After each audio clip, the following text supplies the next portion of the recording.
დადგა ის ბედნიერი დღე, როდესაც ჩვენს ისტორიულ ტაო კლარჯეთში უნდა წავიდეთ. დილა ადრე დაიწყო.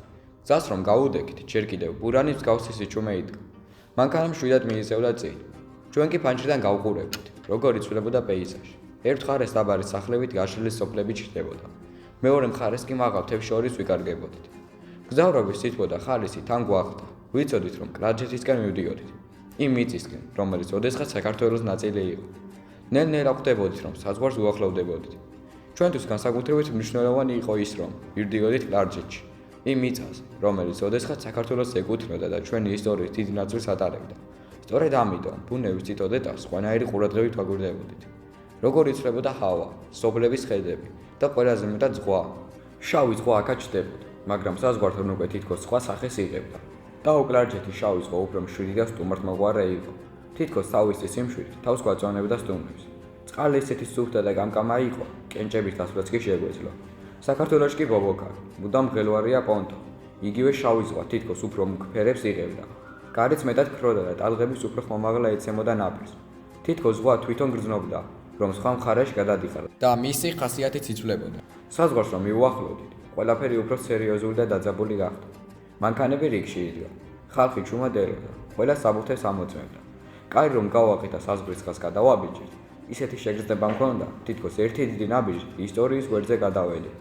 საბაჟოს შემდეგ აერით სხვანაირი გახდა. თითქოს უფრო გრილი, უფრო უცხო.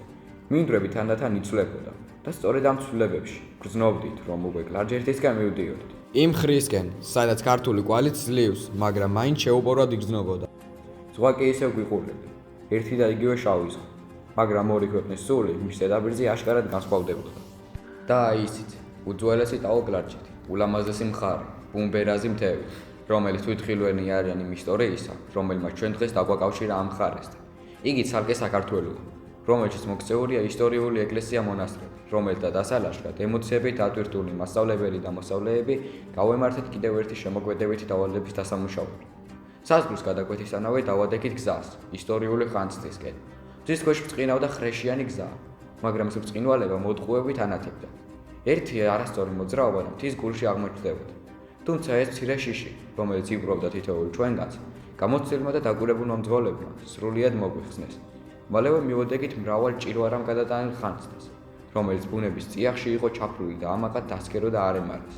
იგი პირველია იმ ტაძრებიდან, რომელიც შემორჩენილია გრიგოლის მოღვაწეობიდან. ეს მაღალგუმბათიანი და ამაყად აღმართული ტაძარი მერვე საუკუნის დასასრულს აიგო.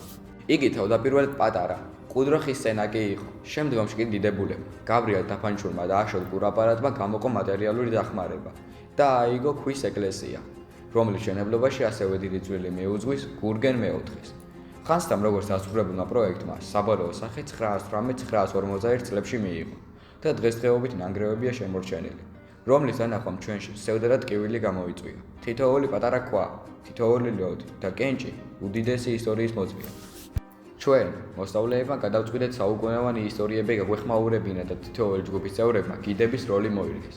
წინასწარ დავამუშავეთ მასალა და წარუდგინეთ თანაკლასელებს. რეალურად ეს იყო უდიდესი პასუხისმგებლობა. თუმცა გული სიამაყით გვევსებოდა, რადგან ვიდექით ჩვენს ისტორიულ მიწაზე. ვხედავდით ტაძრებს, რომელთა უმეტესობისგან სამწუხაროდ მხოლოდ ნანგრევებია შემორჩენილი. ვიდექით და ვიხსენებდით წარსულს, რომელიც თურქებამ წარით დაგვამახსოვრეს. კონკრეტულად ჩვენი ჯგუფის გიდემა პრეზენტაცია წარუდგინეთ ხანძთესა და ოპიზაში. თურმე გიდობა არც თუ ისე მარტივი საქმე ყოფილა. თუმცა ახლა კარგად ვიცით, რამდენად ამაყია ექსკურსია მძღოლებს, რადგან იგი იხსენებს წარსულს და უზიარებს ხვებსაც. ემოციებით ადვირთული და იმედგაცრუებულნით ხანძთიდან ოპიზის გზას დავადექით. მალევე მივედით ადგილზე, თუმცა ჰორიზონტზე ვეებერთეთ, ოქროსფერი მთების მეტი არაფერი მოჩანდა, მხოლოდ ნანგრევები. ყველანი გაუწებულნი დავრჩით, ბავშვები ერთმანეთში ჩურჩულებდნენ, დაკარგულ ეკლესიასთან დაკავშირებით. მოულოდნელად კი გვაჩერებს ჩვენი გიდი და გვეუბნება: ხალხო, მიიხეთ მოიხედით, თქვენ ახლა ეკლესიაში იმყოფებით. თუმცა ეკლესია არცად ჩანს და სწორედ ეს იყო თავზარდამცემი ამბავი. თურქებს ეკლესიის ადგილზე გზა გაეყვანათ. გზა, რომელსაც ფუნქცია არ ჰქონდა. მისი არსებობის ერთადერთი მიზეზი ის იყო, რომ ამ ადგილზე ეკლესია არ არსებულიყო. კიდევ კვლავ გავაგრძელებთ და თანაკლასელებს მოუყევით ამ მონასტრის ისტორია. უთხარით, რომ ოპიზა პირველი აღადგინეს არაბთა შემოსევების შემდეგ, ჯერ კიდევ მერვე საუკუნეში. აქ ცხოვრობდნენ და შემოქმედებით საქმიანობას ეწეოდნენ გამოჩენილი საეკლესიო მოღვაწეები და მწიგნობრები. გრიგოლ ხანძთელი, ათანასე ობიძე, იოანე ობიძე, ოქრომჭედლები, ბეშქენ და ბექა ობიძლები. ჩვენს ინფორმაციას უფროსმა გიდმა უამრავი საინტერესო დეტალი დაამატა და დასევდიანებულები წამოვედით ოპიზით. სევდიანი ოპიზის შემდეგ ვესტუმრეთ დოლისხანას, რომელსაც უმეტესობა მოიხსენიებს შატბერდის მონასტრად. ეს ინფორმაცია სოციალურ ქსელებშიც აქტიურადაა გავრცელებული. აქ არსებულმა სიტუაციამ ხასიათი გამოგვიკეთა. შატბერდი შენარჩუნებული იყო დანარჩენებთან შედარებით. ამას კი ემატებოდა უმშვენიერესი სანახაობა.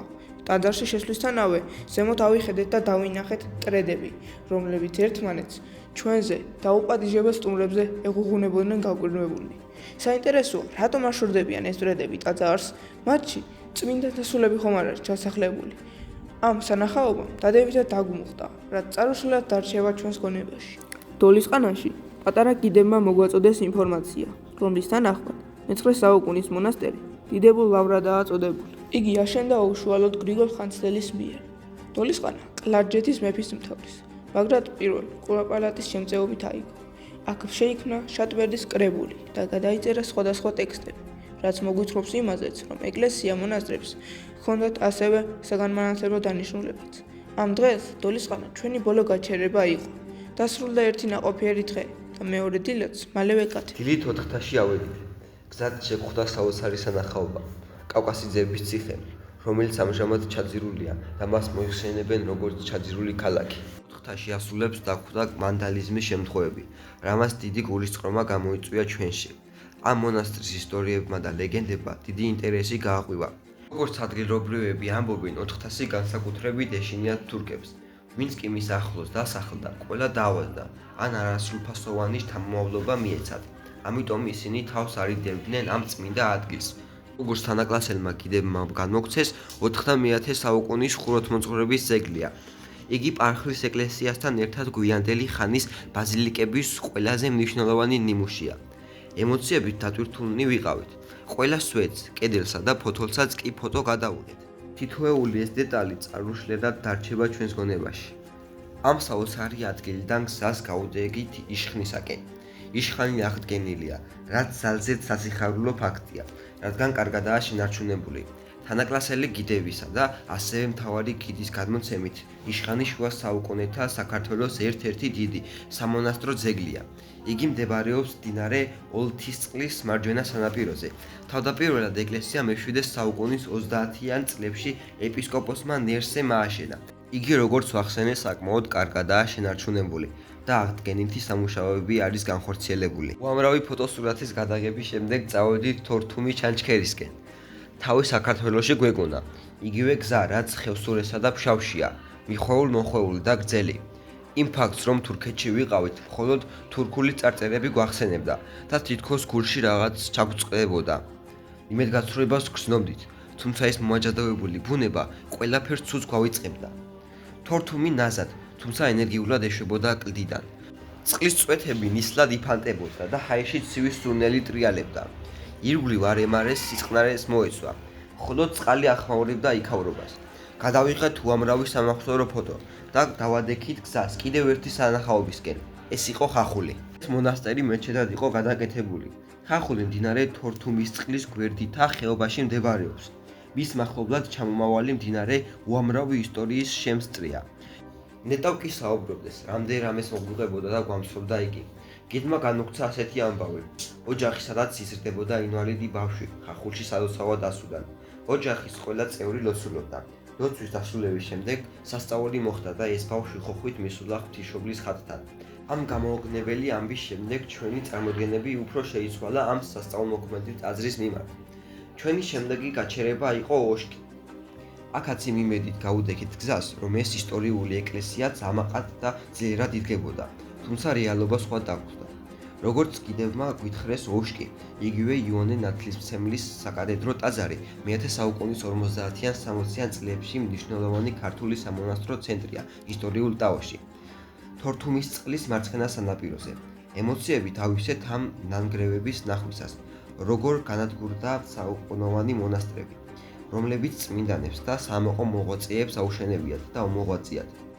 ტკივილით, თუმცა სიამაყით აივსება ადამიანი მათ დანახვაზე.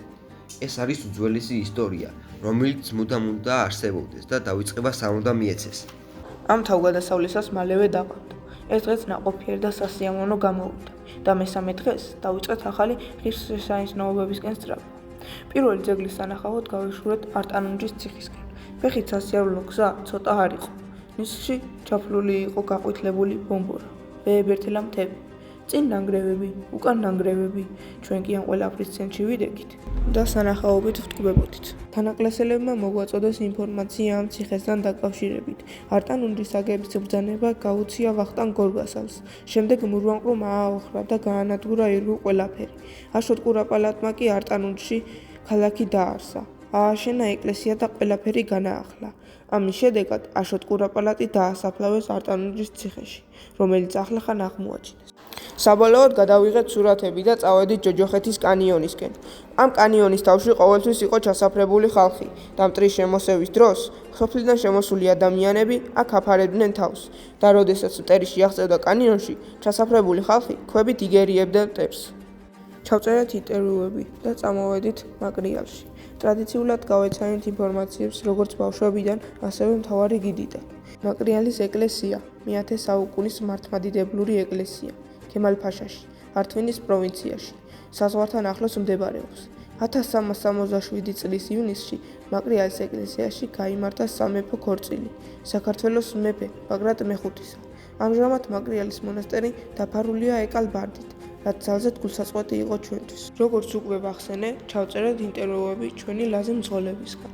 ახლა კი დრო დავუთმოთ მათ. მოგესალმებით, თქვენი სახელი და გვარი. თურქული სახელი მირაჩ ბილგინია, ქართული სახელი გვარი მამუკა ჩქოვანი ვარ. და ძველი გვარი ჩქოვანი ის ბაბუა ჩემი ესენები მე გონიაშითი ნაცნობები ბევრი ყავს. ჩქოვანი ვარ. ქართველ თურქეთში ქართველი შვილი ეუბნებიან გურჯიოლი თურქულად. თურქულად გურჯიოლი. როგორც გაკვირდებით, ინარჩუნებთ ქართულ ენას. მაინტერესებს საიდან ისწავლეთ ეს ქართული ენა და ქართული ენა თვითონ მე ვისწავლე. ერთი 25 წელი დიდი ავტობუსით მუშაობდი თბილისში, ისტანბული, იზმირი, ანკარა. ეგიდან მე თვითონ ვისწავლე ამას. ძველები ლაზურად იციან სახში. ძველი ბაბუა ესენები ლაზურად ლაპარაკობდნენ ამას. თურქეთში გურჯიოლი ეუბნებიან ჩვენთან. თუ იცით აუკლადიცის შესახებ. თუ ესე ვიცი ის ძველი აქ როგორ ლაპარაკობდნენ ეს ძველები არდან ბორჩკა სულ ქართველები არიან.